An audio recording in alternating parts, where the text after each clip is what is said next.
2021년에 정말 말 그대로 슈퍼스타가 킹콩이 등장을 하는데요. 그 이름이 위고땡입니다. 네. 그리고 이제 그 전신이 되는 약이 오젬땡이에요. 근데 이 두 약이 사실상 같은 약이에요. 성분은 같습니다. 재미있는 관계인데 이 위고땡과 오젬땡 풀스토리는 제가 좀 뒤에 자세히 설명을 드릴 거고요. 일단 이제 2023년 아카데미 시상식을 다시 이렇게 보시면 진행자로 지미 키멜이 나와요. 딱 나와서 배우들을 이렇게 보고 한마디를 해요. 와우, 전부 멋져 보이네요. 오젬땡 덕분인가요? 진행자가요? 네. 여기 계신 분들 보니까 저도 오젬땡을 써야 될지 고민이 되네요. 이런 얘기를 해요. Everybody looks so great. When I look around at this room, I cannot help but wonder, is Ozempic right for me? 얼마나 헐리우드 스타들이 많이 쓰고 있구나. 공공연하게 하지만 비밀리에 이 오젬땡을 맡고 있다는 거를 풍자한 거죠.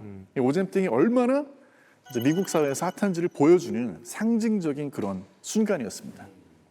자, 사실 이제 미국에서 이 오젬땡하고 위고땡 인기는 가히 폭발적인데요. 그래서 테슬라의 일론 머스크, 저 형도 이제 이 약 덕분에 14kg을 감량했다 이렇게 스스로 밝혔거든요.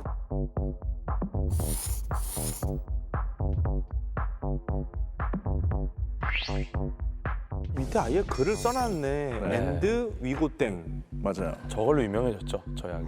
어떻게 보면. 학계에서도 사실 난리가 났어요. 그 세계 3대 학술지라고 부르는 사이언스지에서 이 비만 치료제를요 2023년에 최고의 과학 성과로 선정을 했습니다. 미국 MIT 아시죠? 여기서도 이제 2024년에 10대 혁신 기술 중에 하나로 바로 이 새로운 비만 치료제, 이 신약 비만 치료제를 선정했어요. 그러니까 이제 이런 약들이 그냥 단순한 그런 비만 치료제, 기존의 그런 약이 아니고 지금 가장 핫하게 주목을 받고 있는 과학 기술이기도 한 거죠. 사실 근데 우리가 궁금한 점이 하나 생기거든요. 우리 비만 치료제라는 거는 인류 역사 이래 늘 있어 왔는데 왜 유독 이 신약 위고땡이 굉장히 커다란 스포트라이트를 받는 걸까요? 이 위고땡은 정말 인류를 그동안의 체중 고민에서 벗어나게 할 그런 희대의 명약이 될까요?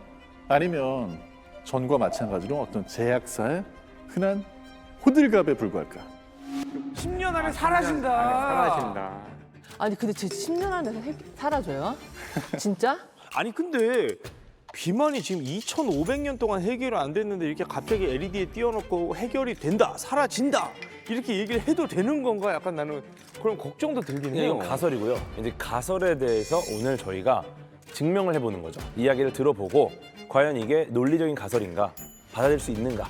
자, 위고땡, 오젬땡 얘기가 이제 네네. 나왔는데 어떻게 생겼는지 실물이 궁금합니다. 저기 사진 보이시죠? 저게 뭐예요? 주사예요? 주사입니다, 주사. 그러니까 먹는 약 아니고 주사로 나와 있고요. 이게 이제 피하 주사여가지고 주사지만 바늘을 보시면 바늘이 굉장히 가늘고 얇아가지고 그래서 배에 있는 이제 피하 지방 같은 데다 집에서 본인 스스로 이제 주사할 수 있도록 그렇게 설계돼 있어요. 그래서 따끔한 정도지 통증이 그렇게 막 심하진 않아요. 약사님께서 비만 치료제가 지금 미국의 슈퍼스타라는 표현까지 쓰셨는데 기존의 약들이랑 어떻게 다른 거죠? 엄청난 차이가 있어요. 근데 이제 이게 뭐가 다르냐? 굉장히 극적인 체중 감량 효과가 있는데 기존에 체중 쪽에 제일 효과적인 약이라고 하는 게 7, 8% 정도밖에 못 빼줘요. 그런데 이제 이 약은 평균적으로 체중의 15%를 평균적으로? 평균이 그런 거고 사실 체중 막 100kg 넘는 이런 분들은 막 20kg, 25kg 이렇게 빠지는 분들까지 나오는 거예요. 그리고 이게 사실 또 한 가지 다른 거는 투약, 약을 쓰는 방법도 기존 약들하고 좀 다른데요. 기존의 약들은 사실 매일같이 약을 써야지 되는 그런 부담이 있었는데 이제 새로 나온 약은 굉장히 간편해요. 일주일에 한 번만 쓰면 되거든요. 주사를 매일 맞으면 부담이 되는데 일주일에 한 번 그냥 따끔한 그런 정도야, 정도면 뭐. 좀 할만하다는 거죠.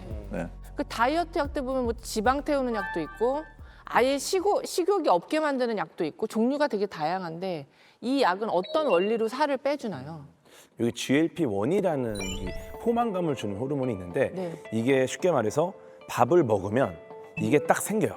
네. 그러면은 이제 그만 먹어도 되겠다라는 네. 감각을 만들어 주는 거죠. 네네. 네, 그런데 이게 금방 사라집니다. 네. 금방 사라지는데 이거를 생각보다 오래 지속시키는 거예요. 그러니까 포만감이라는 게 왜냐면 포만감을 딱 있는데 조금 있다가 또 배고픈 경우 있어요. 네. 근데 이거를 지속시켜 주니까 포만감이 오래 가는 거죠. 아니 나는 근데 궁금한 게 아까 그 뭐 GLP-1 네. 그 포만감을 느끼게 하는 호르몬 그게 이제 뭐가 음식이 뭐 몸에 들어가야 나오는 거 아니에요? 네, 먹고 이제 어느 정도 그러니까. 차야. 근데 아예 그 먹질 않고 그럼 이것만 맞는다고 해서 GLP-1이 나오나요? 그게 없던 GLP-1이 생기는 거예요? 아니면 원리가 어떻게 되는 거예요, 그게? 그러니까 우리 몸속에서 GLP-1이라는 거는 사실 장에서 분비되는 호르몬이에요. 네. 원래 음식을 먹어야 그리고 음식이 저 밑에 장까지 내려가야 그제서야 분비가 되고 재밌고 신기한 내용이 뭐냐 하면 네.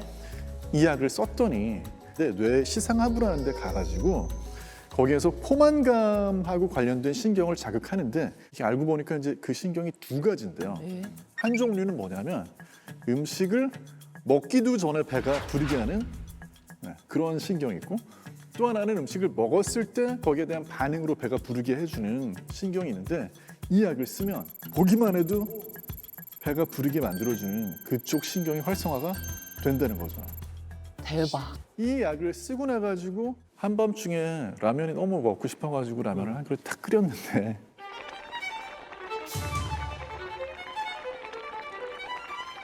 먹지도 않았어요. 어머나. 냄새만 맡았어. 보고 있어. 근데 이미 배가 불러요. 그러니까 더 적게 먹게 만든다. 생각보다 요리할 때 보면은 요리하면은 생각보다 음식이 별로 안 땡깁니다. 맞아요. 네. 그래서 주방 이모님들이 정작 본인은 안 드시는 거야. 맞아요. 네. 그 라면 남이 끓여준 라면이 맛있는 이유가 거기 있거든요.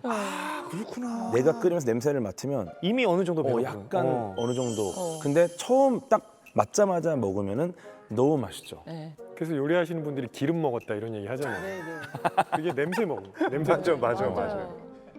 그리고 이게 좋은 게 또 뭐냐면 이 알코올릭들이 이제 저녁 때 출출해지면 술 생각나거든요.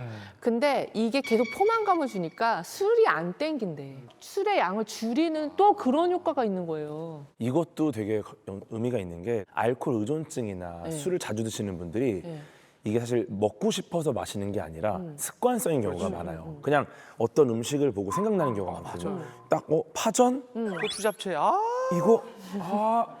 이런 경우가 많아서 근데 이제 포만감이 생기니까 이게 사라지니까 네. 덩달아 오는 게 같이 덩달아 사라지는 오는 거죠. 게 같이 사라지는 거야. 이게 굉장히 또 의미가 있는 거죠. 그러면 방금 강연에서 언급해주신 그 비만 치료제는 어떤 사람들이 처방받을 수 있는 거예요? 사실 이제 BMI가 30을 넘어가거나 아니면 BMI 그 체질량 지수가 27을 넘어가는데 뭐 당뇨병이 있다라든지 어떤 합병증이 있어서 동반 질환이 있어가지고 이분은 가지고 있는 다른 만성 질환 때문에 좀 위험하다 네. 하면 그런 때 이제 처방 기준이 되는 거죠. 기본적으로 제일 기억하셔야 되는 건 처방약이에요. 그래서 내가 그냥 이렇게 약국에서 사 먹을 수 있는 그런 약은 아니라는 거죠. 이미 정상인데도 더 마르고 싶어하는 사람들도 지금 기다리고 있을 수도 있거든요. 그러면 그런 분들은 뭐 처방이 쉽지는 않을 수도 있는 거네요. 그렇죠. 이제 이 처방약이라는 건 뭐냐면 의사가 뭐 어떤 유익하고 위험하고 이런 걸 저울질을 해서 처방을 하는 거니까 뭐 내가 더 빼고 싶어 해서 무조건 이렇게 쓸 수 있는 그런 약은 아니죠. 또 하나 기억하셔야 될 게 사실 이걸 쓴다고 해가지고 체중이 100kg인 분이 나의 목표 체중은 50kg이야. 하고 이 약을 쓴다고 해서 거기까지 내려가는 건 아니에요. 그러니까 사람마다 빠질 수 있는 데는 한계는 있어요. 근데 김정욱 교수님이 별 말씀이 없으셨는데 어떤 생각이 드시는지 궁금합니다. 사실 이제 무언가가 사라질지 안 사라질지 이제 이런 얘기를 할 때에는 그 무언가를 정확히 정의하지 않으면 답을 할 수가 없거든요. 그러니까 비만이라는 게 의외로 저희가 지금 그걸 뭔지 안다고 지금 그래, 이야기하는 것 같지만 과연 이 비만이란 정확히 무엇이고 우리가 없어진다고 할 때 없어진다는 비만은 어떤 비만인지를 먼저 얘기해야 한다고 생각해요. 100kg 이상이면 비만 아니에요? 그런 것도 쉬운 그렇게 하자면 그게 비만이 되겠지만 과연 그게 맞는 그런 비만의 정의일까요? 이제 원래는 기준이 되는 게 BMI죠. BMI만 아마 들어보셨을 텐데 이게 체질량 지수거든요. 그러니까 체질량 지수라는 거는 몸무게를 킬로그램 단위 몸무게를 키의 제곱, 키는 이제 미터로 해서요. 그렇게 해서 나눈 값이에요. 이게 이제 체질량 지수인데 대한 비만 학회에서는 요 BMI가 23 이상이다. 그럼 과체중. 그다음에 25 이상이다. 그러면 비만 이렇게 규정합니다. 미국 같은 경우에 25 이상이 과체중, 30 넘어가야지 이제 뭐 비만 이렇게 나라마다 좀 차이는 있어요. 허리 둘레는 남성은 90cm, 여성 경우에 이제 85cm를 넘어가면 복부 비만 이렇게 규정을 하죠. 그러니까 이게 따지고 드니까는 굉장히 좀 피곤해지는데 아무튼 우리끼리는 그냥 100kg 이상이다 하면 또 한 가지 이제 제일 결정적으로 물론 허리 둘레가 들어가 있긴 하지만 BMI 수치 자체는 허리 둘레가 거기 계산에 들어가진 않아요. 그러다 보니까 어떤 문제가 있냐면 운동 열심히 해가지고 근육질인데 맞아. 뭐 아놀드 슈워제네거 같은 그런 분도 BMI로는 비만이에요. 그러니까. 그래서 이제 요즘에는 사실은 그런 기준이 모호한 면이 있으니까 이 단점 보완하기 위해서 새로운 지수를 제시하는 이걸 주장하는 그런 전문가들도 많이 있어요. 뭔데요? 여기 이제 BRI라고 그래가지고 신체 둥글기 지수, 둥글기요? 둥글기. 라운드니스, 둥글기 지수.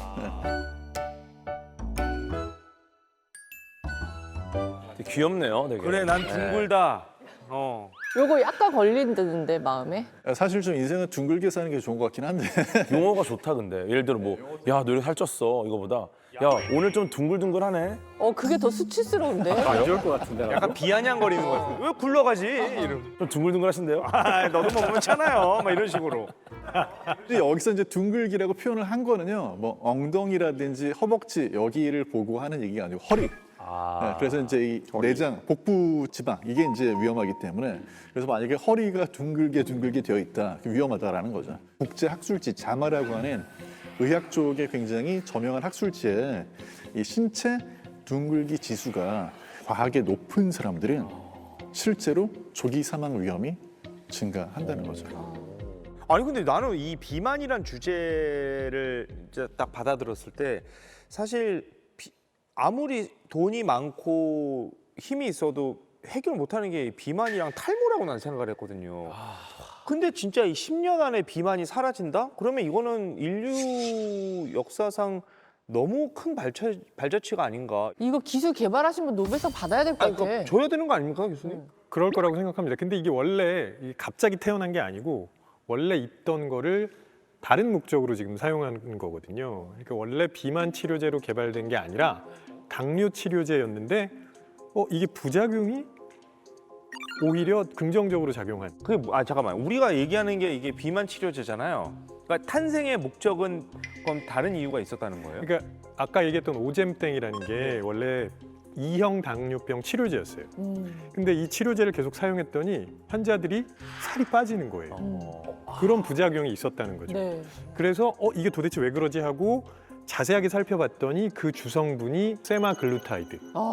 그래서 이걸 가지고 약을 만들어 보면 되겠구나 해서 탄생한 약인 거죠. 근데 비만이 아니면서 그냥 살 빼려는 목적으로 처방받는 사람들도 분명히 있을 것 같거든요. 그런 일이 미국에서는 이미 일어나고 있대요. 네. 이미 비만 치료제도 되고 당뇨약도 되는데 이 그 같은 성분의 두 가지 약이 있는데 다이어트 목적으로 쓰는 약이 수급이 좀 저조해진다. 그러면 당뇨 치료제였던 거를 같이 처방을 해서 쓸 수가 있겠죠. 이게 그 오프라벨이라고 해가지고 그러니까 원래 지정된 용도 말고 다른 용도로 이렇게 쓰게 되는 경우 그런 일들이 좀 늘어나가지고 실제로 그 당뇨 때문에 치료 목적으로 이 약이 필요한 사람들이 오히려 좀 구하기가 힘들어지고 아 진짜. 네, 다이어트 치료를 하려는 사람들이 더 많이 구하게 되고 뭐 이런 일종의 현상들이 포대가리네요. 그 포장가리. 포대가리 뭐예요? 포대가리. 아, 진짜. 포대가리. 에이, 지금 TV엔 격떨어지게 지금. 포대가리가 아니고 예. 포대가리. 난 또 대가리라는 아니, 줄 아니. 알았어. 포대가리가 아니고 머리 4개가 아니고 포대가리. 근데 뭐 실수로 발견하고 이런 거 되게 재밌는 게 많아요. 그 코카콜라 같은 경우도 요구사항이 그거였어요. 잡았을 때 그냥 무조건 이 음료다를 알 수 있는 병을 만들어라. 그래서 이제 공모를 했는데 거기서 이제 한 유리병 만드는 분들이 콜라 열매로다가 이렇게 본 따서 이렇게 디자인 그 아시는 그 볼록하고 약간 이렇게 굴곡 있는 그 디자인을 만들어서 채택이 됩니다. 잡자마자 알잖아요, 그 병인지를. 근데 나중에 보니까 콜라 열매가 아니야. 검색을 잘못했어요. 아, 다른 열매예요? 콜라 열매 그냥 동그랍니다. 네. 나중에 찾아보니까 카카오 열매를 잘못 검색하고 콜라 열매, 카카오 열매가 이렇게 생겼거든요. 잘못 검색하고 잘못 만들었는데 야 기가 막히다고 딱 채택했는데 야. 사실 카카오 열매였다. 근데 대박이 났죠. 네. 비만 환자가 쓰는 약이랑 그러면 당뇨 환자가 쓰는 약이랑 거의 뭐 같은 약을 쓰는 거나 마찬가지인 거네요. 그러니까 제약회사 입장에서 얼마나 행제겠어. 당뇨약으로 만들었는데 그렇지. 이게 비만 치료까지 돼버리니까 난리가 난 거죠 지금. 그렇죠, 그렇죠. 그래서 현재 유럽 시가총액 1위 기업이 어딘지 아세요? 유럽 시가총액 1위가 거기 아니에요? 그거 LV. 루이비 네. 땡? 바로 위고땡을 만든 노보노디스크입니다. 아 위고땡이 이겼어요? 네. 루이비땡. 야 명품을 그렇게 팔아도 예. 그 위고땡을 비싼 못 이겨? 명품을 팔아도 술로 유명한 LVM땡 네. 다 제치고 압도적인 유럽 시가총액 1위 자리에 있습니다. 이거 봐. 야, 보세요. 얼 30배? 30배가 됐다고? 30배가 고작 20년 만에 벌어진 일이에요. 세계 전체로 봐도 시가총액 15위. 우리나라 삼성이 28위에 있으니까. 야, 노보노디스크의 기업 가치 얼마나 큰지 감이 오시죠? 대단한 겁니다. 지금 심지어 노보노디스크가 있는 덴마크 GDP보다도 기업 가치가 더 크다.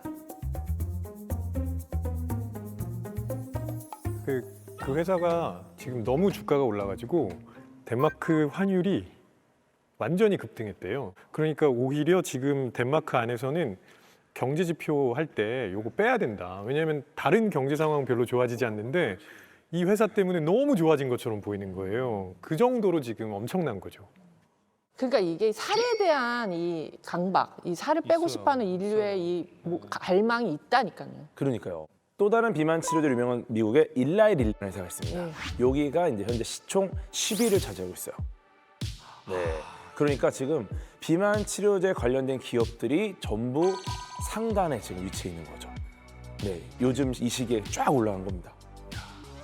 뭐 제 옆에 뭐 홍진경 씨도 있지만 우리 인간이 기본적으로 돈 냄새 이런 거 내 얘기를 왜 하는 거야? 돈 냄새 얘기하는데. 이게 이제 맞고 쫓아가거든요. 그러니까 이게 이렇게 갑자기 막 덴마크 나라 막 환율 자체가 막 요동을 치고 이 정도면은 진짜 10년 안에 이 사업으로 비만 사라질 수도 있을 것 같다라는 생각이 들긴 하네요. 근데 이런 말 있잖아요. 맛있게 먹으면 0칼로리. 네, 뭐라고요? 아 나 진짜 이런 얘기 막 옆에서 아니 한 대씩 이게 쭉 할 때마다 맛있으면 맥이 아니, 빠져요 막. 화정이 언니가 맨날 그래. 맛있게 먹으면 0칼로리라고. 어떻게 0칼로리가 됩니까? 아니 근데 난 그 말이 맞다고 먹었는데. 봐. 아 진짜 맞다고 봐. 맛과 칼로리는 그냥 분리되어 있는 거라서 이거의 연결고리를 만들기 쉽지 않죠. 칼로리가 높아야 사실 이게 맛있을 수가 있어요. 그죠? 왜냐하면 그 저희가 지난번도 얘기했지만 맛있다는 느낌이 왜 필요할까 생각해 보면 선생님 그만하세요 선생님들. 선생님들이 그만하세요. 그걸 자꾸 먹게 하려는 목적으로 생긴 그런 느낌일 거라고요. 이게 생존입니다. 그러니까 그게 왜 자꾸 먹게 만들어야 되냐면은 칼로리가 높아서 에너지를 보충할 수 있으니까 맛있게 느끼도록 되었기 때문에 다 생존이에요. 단맛. 맛있다라는 기분이 드는 건 칼로리가 있기 때문이죠. 얘기가 별로 안 통하네요. 예. 사람의 마음을 좀 들여다봐야 되는 그렇죠. 문제네. 이거 진짜 맛있게 먹고 살 안 찐 적 많거든요. 예.